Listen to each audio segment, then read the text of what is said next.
ಬೆಳೆಹಾನಿ ಪರಿಹಾರ 80,000 ಹೆಕ್ಟೇರ್ ಬೆಳೆ ನಾಶಕ್ಕೆ 1 ವಾರದೊಳಗಾಗಿ ರೈತರ ಖಾತೆಗೆ ಬೆಳೆ ಪರಿಹಾರ ಸಚಿವ ಕೃಷ್ಣ ಬೈರೇಗೌಡ. ಪ್ರಸ್ತುತ ಮುಂಗಾರು ಹಂಗಾಮಿನಲ್ಲಿ ಅತಿಯಾದ ಮಳೆಯಿಂದ ರಾಜ್ಯಾದ್ಯಂತ ಒಟ್ಟು 80,000 ಹೆಕ್ಟೇರ್ ಬೆಳೆ ನಾಶವಾಗಿದ್ದು 1 ವಾರದೊಳಗಾಗಿ ಈ ರೈತರ ಖಾತೆಗೆ ಬೆಳೆ ಪರಿಹಾರವನ್ನು ವರ್ಗಾವಣೆ ಮಾಡಲಾಗುವುದು ಎಂದು ಕಂದಾಯ ಸಚಿವ ಕೃಷ್ಣ ಬೈರೇಗೌಡ ಪತ್ರಿಕಾ ಪ್ರಕಟಣೆಯಲ್ಲಿ ಮಾಹಿತಿ ಹಂಚಿಕೊಂಡಿದ್ದಾರೆ. ಬೆಳೆ ಪರಿಹಾರ ಅರ್ಜಿ, ಬೆಳೆ ಪರಿಹಾರ ಹಣ ಮತ್ತು ಬೆಳೆ ಪರಿಹಾರದ ಸಂಪೂರ್ಣ ಮಾಹಿತಿ. ಪ್ರಸ್ತುತ ಮುಂಗಾರು ಹಂಗಾಮಿನಲ್ಲಿ ಅತಿಯಾದ ಮಳೆಯಿಂದ ರಾಜ್ಯಾದ್ಯಂತ ಒಟ್ಟು 80,000 ಹೆಕ್ಟೇರ್ ಬೆಳೆ ನಾಶವಾಗಿದ್ದು 1 ವಾರದೊಳಗಾಗಿ ಈ ರೈತರ ಖಾತೆಗೆ ಬೆಳೆ ಪರಿಹಾರವನ್ನು ವರ್ಗಾವಣೆ ಮಾಡಲಾಗುವುದು ಎಂದು ಕಂದಾಯ ಸಚಿವ ಕೃಷ್ಣ ಬೈರೇಗೌಡ ಪತ್ರಿಕಾ ಪ್ರಕಟಣೆಯಲ್ಲಿ ಮಾಹಿತಿ ಹಂಚಿಕೊಳ್ಳಲಾಗಿದೆ. ಕಳೆದ ತಿಂಗಳಲ್ಲಿ ವಾಡಿಕೆಗಿಂತ ಹೆಚ್ಚು ಮಳೆ ಒಂದೇ ಬಾರಿಗೆ ಬಂದ ಕಾರಣ ರಾಜ್ಯಾದ್ಯಂತ ಕೃಷಿ ಬೆಳೆ 78,679 ಹೆಕ್ಟೇರ್ ಮತ್ತು ತೋಟಗಾರಿಕೆ ಬೆಳೆ 2,294 ಹೆಕ್ಟೇರ್ ಪ್ರದೇಶದಲ್ಲಿ ಬೆಳೆ ಹಾನಿಯಾಗಿರುತ್ತದೆ. ರೈತರಿಗೆ ಇಂತಹ ಸನ್ನಿವೇಶದಲ್ಲಿ ಆರ್ಥಿಕವಾಗಿ ಸಹಾಯದ ನೆರವು ನೀಡಲು ರಾಜ್ಯ ಸರ್ಕಾರದಿಂದ ರೈತರಿಗೆ ಪರಿಹಾರ ನೀಡಲು ಕ್ರಮ ಕೈಗೊಳ್ಳಲಾಗುತ್ತಿದೆ.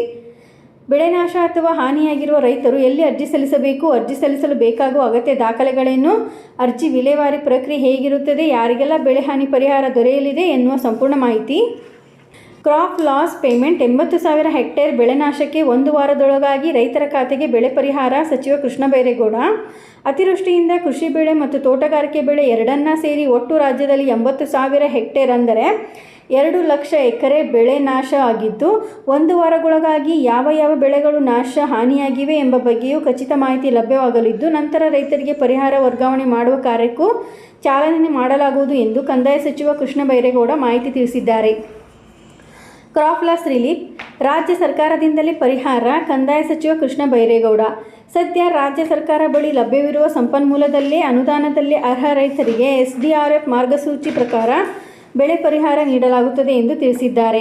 ರಾಜ್ಯದಲ್ಲಿ ಇನ್ನು 1.5 ತಿಂಗಳು ಉತ್ತಮ ಮುಂಗಾರು ಮಳೆಯಾಗುವ ಸಾಧ್ಯತೆ ಇರುವುದರಿಂದ ಮುಂದಿನ ದಿನಗಳಲ್ಲಿ ಮತ್ತಷ್ಟು ಬೆಳೆ ಹಾನಿಯಾಗುವ ಸಾಧ್ಯತೆ ಇದೆ. ಹೀಗಾಗಿ ಮುಂಗಾರಿನ ಸಂಪೂರ್ಣ ಅವಧಿ ಮುಗಿಯುವವರೆಗೆ ಕಾದು ನಂತರ ಪರಿಹಾರಕ್ಕಾಗಿ ಕೇಂದ್ರ ಸರ್ಕಾರಕ್ಕೆ ಮನವಿ ಸಲ್ಲಿಸಲಾಗುವುದು ಕಂದಾಯ ಸಚಿವರು ತಿಳಿಸಿದ್ದಾರೆ. ರಾಜ್ಯಾದ್ಯಂತ ಕೃಷಿ ಬೆಳೆ 78,679 ಹೆಕ್ಟೇರ್ ಹಾನಿಯಾಗಿದ್ದರೆ ತೋಟಗಾರಿಕೆ ಬೆಳೆ 2,294 ಹೆಕ್ಟೇರ್ ಪ್ರದೇಶ ಹಾನಿಯಾಗಿದೆ. ವಾರದೊಳಗೆ ಯಾವ ಬೆಳೆಗಳು ಹಾನಿಯಾಗಿವೆ ಎಂಬ ಬಗ್ಗೆಯೂ ಖಚಿತ ಮಾಹಿತಿ ಸಿಗಲಿದೆ. ತದನಂತರ ರೈತರಿಗೆ ಪರಿಹಾರ ನೀಡುವ ಕಾರ್ಯಕ್ಕೂ ಚಾಲನೆ ನೀಡಲಾಗುವುದು. ಪ್ರಸ್ತುತ ರಾಜ್ಯ ಸರ್ಕಾರದ ಬಳಿ ಇರುವ ಸಂಪನ್ಮೂಲದಲ್ಲೇ ಪರಿಹಾರ ನೀಡಲಾಗುವುದು. ಇನ್ನು 1.5 ತಿಂಗಳು ಮಳೆ ಸಾಧ್ಯತೆ ಇರುವುದರಿಂದ ಮುಂದಿನ ದಿನಗಳಲ್ಲಿ ಮತ್ತಷ್ಟು ಬೆಳೆ ಹಾನಿಯಾಗುವ ಸಾಧ್ಯತೆ ಇದೆ.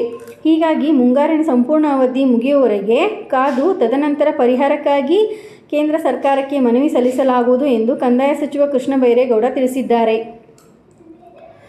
ಬೆಳೆ ನಾಶ ಅಥವಾ ಹಾನಿಯಾಗಿರುವ ರೈತರು ಎಲ್ಲಿ ಅರ್ಜಿ ಸಲ್ಲಿಸಬೇಕು?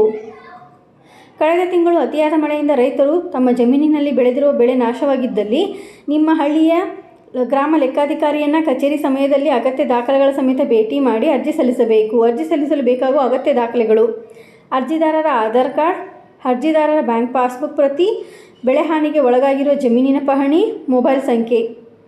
ಬೆಳೆ ಪರಿಹಾರ ಅಪ್ಲಿಕೇಶನ್ ಪ್ರೊಸೆಸ್: ಅರ್ಜಿ ವಿಲೇವಾರಿ ಪ್ರಕ್ರಿಯೆ.